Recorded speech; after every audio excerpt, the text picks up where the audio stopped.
What's good, ladies and gents? Welcome to the MKO Pugilism Boxing channel where we talk all things box. Remember to like, subscribe, hit the bell notification, put it on all so you can get notified of all our latest uploads onto this channel, all the latest content. So let's get into it. This weekend, tomorrow to be exact, or we could say Sunday morning since I'm over here in London, UK, and that. We've got the rubber match, the third installment of the Fury versus Wilder saga, and this takes place tomorrow. And live on BT Sport pay-per-view over here in the UK, and I think ESPN or Showtime, one of those guys have got it over there in America. So this is a very important fight for the heavyweight division. It's for the WBC title and the Ring Magazine title, and Tyson Fury, he claims to hold the lineal championships. I suppose that's on the line as well. Now both guys have there hasn't been too much press with this whole thing. Nowhere near the type of press and whatnot of the second fight, where they had Super Bowl advertisements and where this was plastered everywhere. This has been relatively low key. There's been bumps in the road for this fight, Fury and the COVID and all that, and a lot of nearly a year of silence pretty much from Wilder. We've had the press conference now, and but I mean, mind games wise, I suppose, talking points wise, Fury's kind of winning that argument because he's sort of keeping him, he's very bold, confident. He's asked questions that there haven't really been answers to. Wilder, for his part, he looks like he's trying to be focused. He's trying to just zero in on Tyson Fury. He looks like a serious guy. He looks like he's a bit, in the press conference, a bit irritated by Fury. But the most important thing is what we're going to see tomorrow. The most important thing is, of course, what happens in the ring. And so just to break this down a little bit, I would say that for Deontay Wilder's part, he's definitely going to need to change a fair few things in this fight. If he wants to actually win this fight this time, he's definitely going to have to change quite a few things, and I would hope that he's been working on certain things during his training camp. One thing I would say is that for Deontay Wilder, body punching, I think, is going to be quite important. I would say since he's quite an upright guy, a tall guy, Fury's about, amazingly, Fury's about an inch or two taller. I think for me, one of the sort of keys to victory or ways that Wilder can be effective in this fight is by going downstairs to Tyson Fury's body, especially if Tyson Fury elects to change his style up a little bit and go back to the movement of the first fight. If he decides to get on his bicycle a bit, I think for Wilder it's going to be important to, as I always like to say, establish a good jab.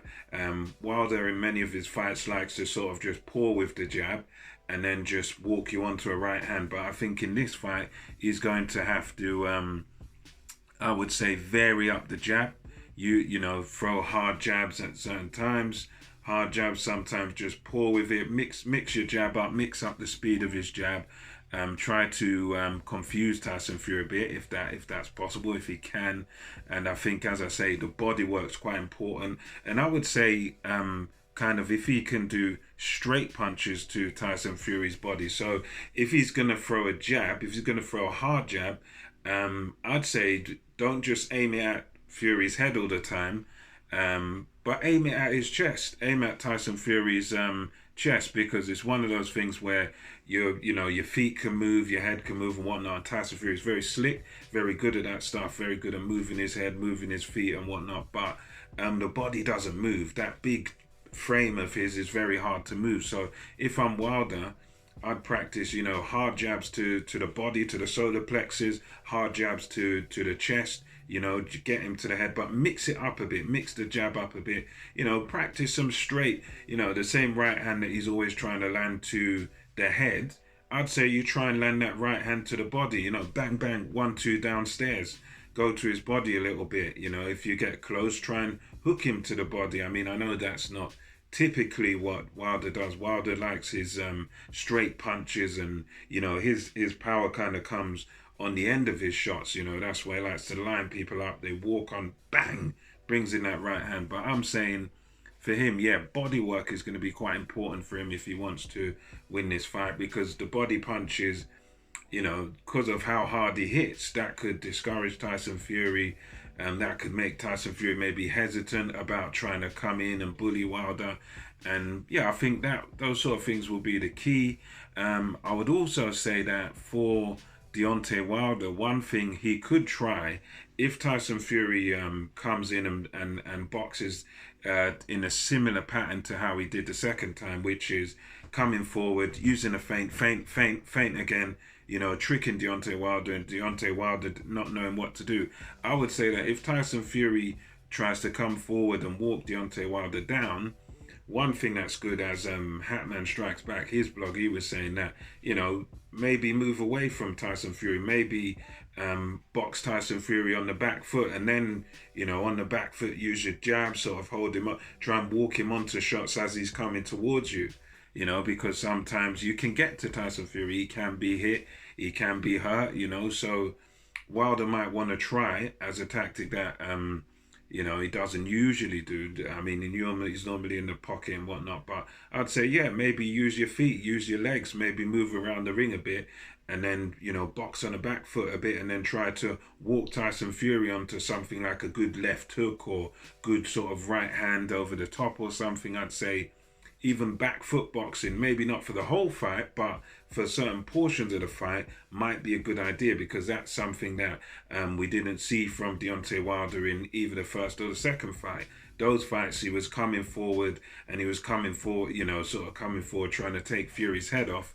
And, the first fight, he nearly succeeded. The second fight, he got battered for doing it. So I think for him, yeah, try, obviously, the body shots are important. Jab's a very important weapon, and using a bit of movement, a bit of pivoting, a bit of feinting, maybe you going around the ring a bit, that sort of stuff might be of benefit to him if Tyson Fury boxes the same way he did, because, as I say, the way he was boxing last time, sort of trying to meet Fury, trying to stand there with Fury, it didn't work out. Fury just was all over him and just basically destroyed him by him, when they were both in the pocket and he's trying to go forward against Fury. And, Fury, because of those feints and because of that ring IQ he's got, was just too advanced, and Wilder just didn't know what to do. So maybe this time, change it up, move, do something different, feint, take a step to the side, take a step back,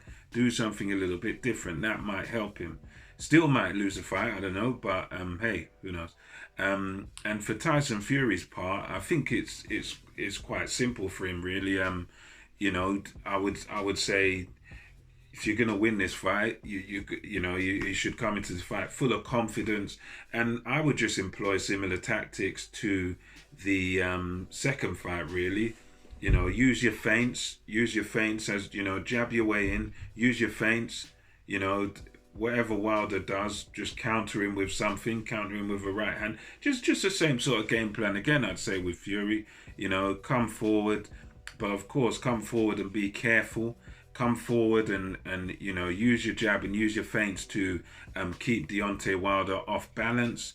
And I'd say the same, one of the similar things I'd say about for Wilder's keys to victory. For Fury, even going to the body would be a good thing, little hooks and uppercuts to the solar plexus. I'd say, lean on Wilder, try to tire him out.